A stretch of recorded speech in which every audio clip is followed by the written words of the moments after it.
I guess we should probably start with Edinson Cavani. The club's made a statement. He's made a statement. What's your take on the situation, and have you spoken to the player? Yeah, of course we've communicated with Edinson, and he's really deeply sorry for the mistake he's made. There was no malicious intent at all. It was just an affectionate greeting to a friend of his, and but we explained to him. He's been asked by the FA to explain, so of course he'll cooperate with them, and we'll support him, because I think it is one of those unfortunate situations that he's just come into the country, and he's in Uruguay. It's been used in a different affection than what we have. So we'll support him, but of course we support the FA. It's important that the FA that they have asked him to explain, and it's out there for everyone to see, because we want to be in the fight against discrimination with everyone. I guess that underlines the need for education across the board for everyone, doesn't it? I think so, and I saw Gary said something on maybe all the players coming from different cultures should be educated, and I'm sure Edinson has learned the hard way. David McDonough. Hi, it's a question for Donny. You've had to sort of wait quite a while and be patient in terms of playing a run of games. Was that frustrating at all for you, or conversely, has that been a benefit to you in terms of allowing you to get up to speed and showing what needed to be done to get into the team and get to the level required?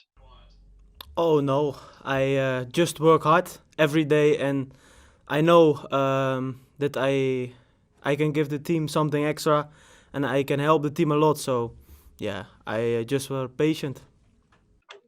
Samuel Lucas. Donny, just a question for you. Obviously, you can play as a 10 or as a 6, but you've linked up very well with Bruno in the last couple of games. How easy is it for you to play alongside him? Oh, it's fine. I mean, also in Ajax before, I play in a lot of different positions. I play 8, I play 10, even number 6. So I'm used to it. I play in a lot of different positions. James Cooper. Hi, Ollie. Just give us an update on the kind of runners and riders when it comes to illness and injury, because it's quite a substantial list and you've got a ton of games now in December. Yeah, and you expect, when the Champions League nights come there and the floodlights are out, unfortunately the fans are not there, but the players all want to be there. So the training group today was a massive one. It was a big group, and everyone's held their hand up and available for selection. And how important is it to get the point so that you're qualified, and it doesn't make such a pressure on? As I said, you've got 9 games in December. You could do with qualifying tomorrow night, couldn't you? The quicker you can qualify, the better, of course. With a win, we'll win the group. So, of course, that's our intent. We want to go out there with, in our style, attacking intent, defending well against a top team with some top individual players, of course. But our mindset is win this game and we won the group. Chris Wheeler. Hi Ollie, just on Edinson again, just how keen is he to go and play against his old club? And are you happy that in terms of his mindset right now, he's not been affected by the events of the past few days? If I can I ask you about David De Gea's fitness too, please? Yeah, David trained well today, so he's available for selection. And Edinson, he's ready to play. Of course, it's special for him to play against PSG, his own club, where he's the top scorer, and so that'll affect him mentally. But I think, or from knowing him, I know that'll give him energy, and he'll be ready. He's so professional, experienced, so of course he'll work on his mindset today and tomorrow to be ready for the game, which the same goes to the FA. He's learned a lesson, and he'll have to work. It might affect him, but he'll just have to work, put it to one side when the game's on. And you know, the best players, they can put the problems or the other thoughts away for a while and then perform when he has to. Yeah, David trained today, so. Fred Caldera. Ole, how much do you think that history and tradition plays a role in football nowadays?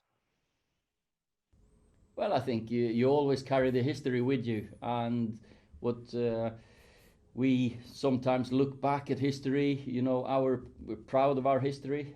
We've had some fantastic nights, European nights at Old Trafford, and we wish our fans could be here because it's a Champions League game in floodlights, probably some rain as well, wet pitch, quick pitch, and those were for me, when I played, those were the best nights because there was the extra tension and atmosphere there was unbelievable, and of course when you play against top teams and top players.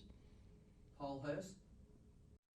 Can I just ask Donny how good it is for him as a midfielder to have someone like Edison and the runs that he makes? How good is it for you to have someone who's kind of so dynamic up? I think that's really important because especially for me, if you come in the box, it gives you some extra space because the defenders, they always look extra to the striker, so that gives you an extra space for the midfielders. Per Carlson. Yeah, hello Ole. I want to ask a question about your former player, Erling Braut Haaland, because after 12 games in the Champions League, he now got 16 goals. That's only 3 goals away from your Norwegian goal record in the tournament.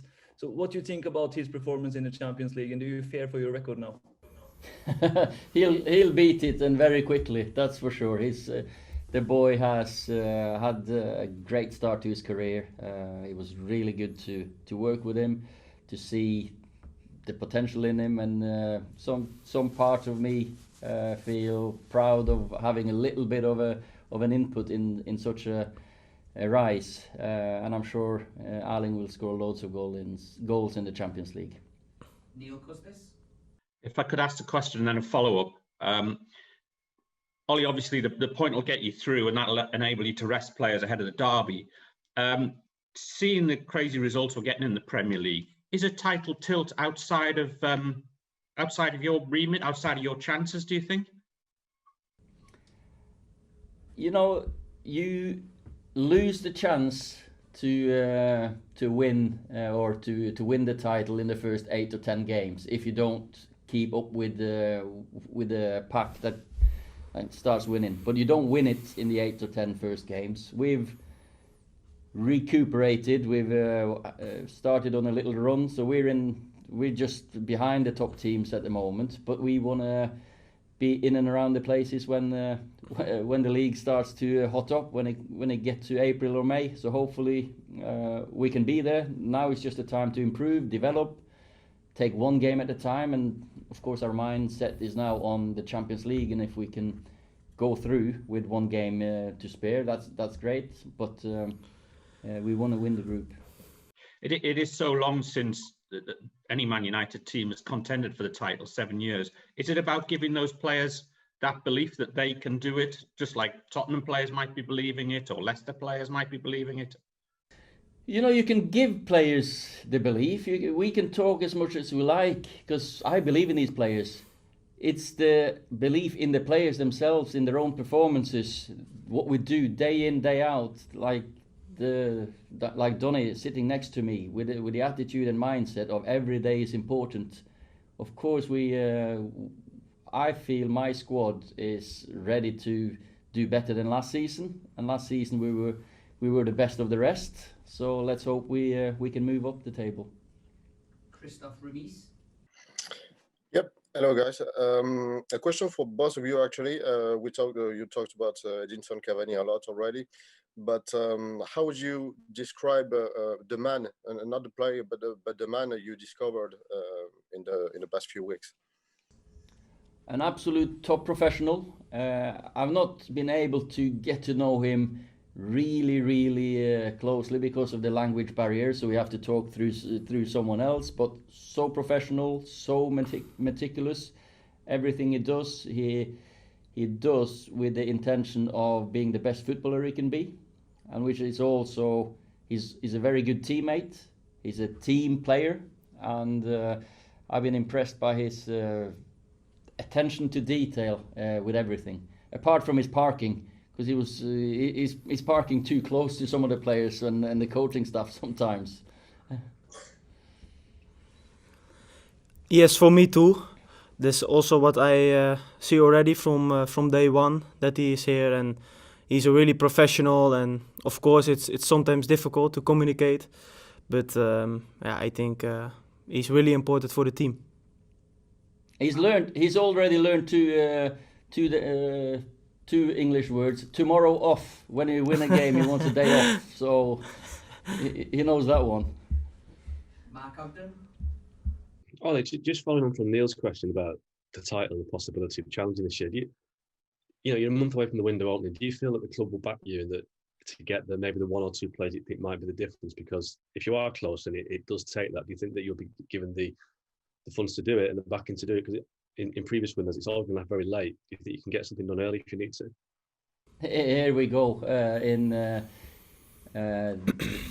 On the eve of an important game against PSG, and we're talking transfers, and with the additions that we had to the squad in the last window, plus what we did in January last time, I don't think it's right for me to start commenting on the transfer window already. So we're just focusing on this game. Let's see where we're at in January. Hopefully we can keep on improving, and I've got selection issues already, so I'm very pleased with what's happening behind the closed doors. Jamie Jackson. Talking of selection issues, with regard to Edinson Cavani, he's obviously looks very good as a centre forward. That's Anthony Martial's position. Previously at the club, he started off as a centre forward, was put out wide, didn't particularly like it. If you have to make that decision in the future, would that concern you, having to ask Anthony maybe not to play centre forward, maybe play wide or somewhere else? I think there's only one position here that we can only say that's between Dean and David. The rest of them, they've got potential to play in many other positions. Like the boy next to me, Donny, has just spoken about it, how flexible and versatile he is. Anthony, Marcus, Mason, Edinson even, they can play in all the front four positions. You got Bruno who can play in loads of positions. Paul, there's loads of players here who want to be in the team, and some there's tactical reasons behind. Sometimes it's Anthony, sometimes it's Marcus, sometimes Mason, sometimes Edinson through the middle, sometimes it's two of them, and I don't think that's going to be an issue at all, no. Laurie Whitwell. Question for Donny, if I may. You obviously spent your career at Ajax before coming to United. I just wondered,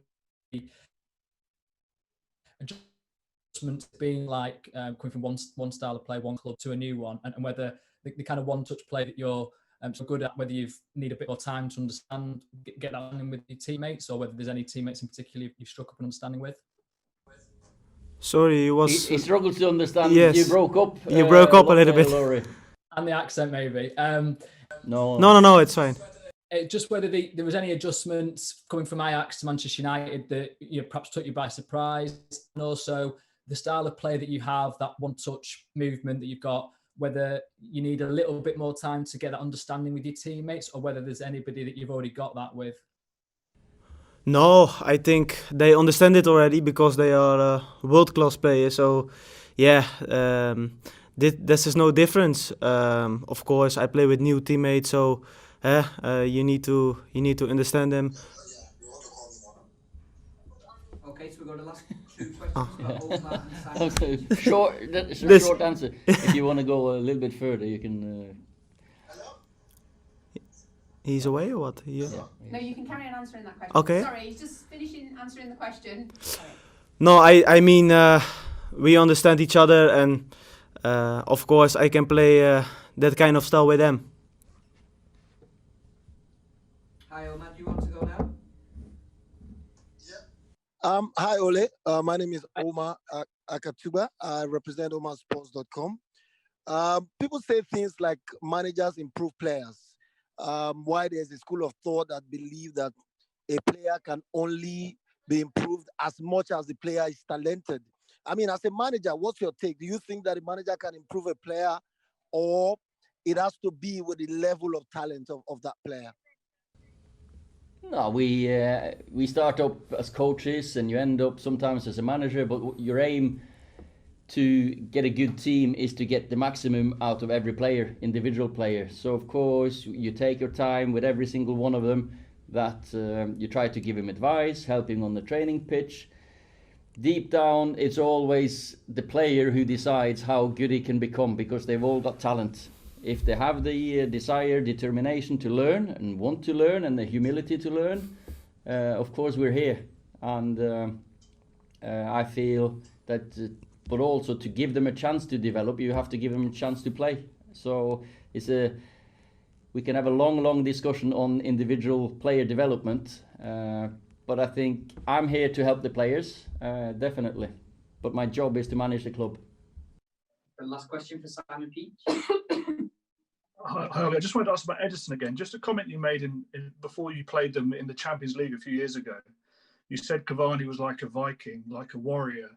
I just wondered what you meant by that, and if that's what you're seeing, and I guess is that why you wanted him? We never give in, us Vikings. You know, we never give up. We've got the right attitude, right mentality.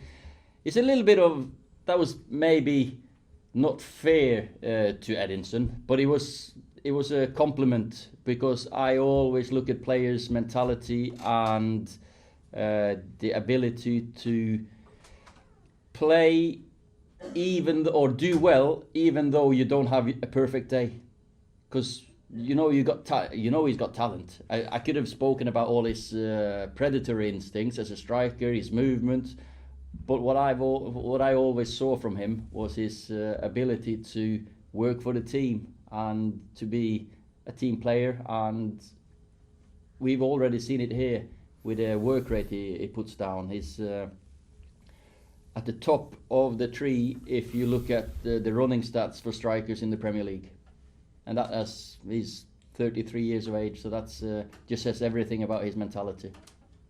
Okay, thank you very much, everybody.